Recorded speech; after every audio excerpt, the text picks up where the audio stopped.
হাতে মাত্র একদিনের ছুটিতে ঘুরে আসুন বাংলার নবাবের শহর মুর্শিদাবাদ। আমরা চলে গেছিলাম সকাল সকাল মুর্শিদাবাদে, কলকাতা থেকে মাত্র 200 কিলোমিটার দূরে। প্রথমেই ঘুরে নিয়েছিলাম কাটরা মসজিদ, যেখানে আছে মুর্শিদ কুলির খাঁর কবর। তারপরে চলে গেছিলাম কাঠগোলা বাগানবাড়ি। কাঠগোলা বাগানবাড়িতে আপনারা দেখে থাকবেন অনেক ফেমাস সিনেমার শুটিং হয়েছে। বাগানবাড়ির ভিতরে আছে মিউজিয়াম এবং পাখিরালয় এবং সুন্দর সুন্দর মাছ।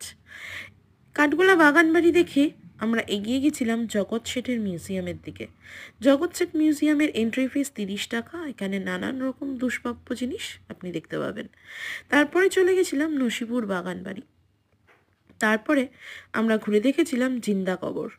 জিন্দা কবর দেখার পরে ডাইরেক্ট আমরা চলে গেছিলাম আমাদের আইকনিক হাজারদুয়ারিতে। Hazarduari entry fees 25 rupees. সেটি দিয়ে আমরা দেখে নিয়েছিলাম হাজারদুয়ারির ভেতরে থাকা বিভিন্ন জিনিসপত্রকে।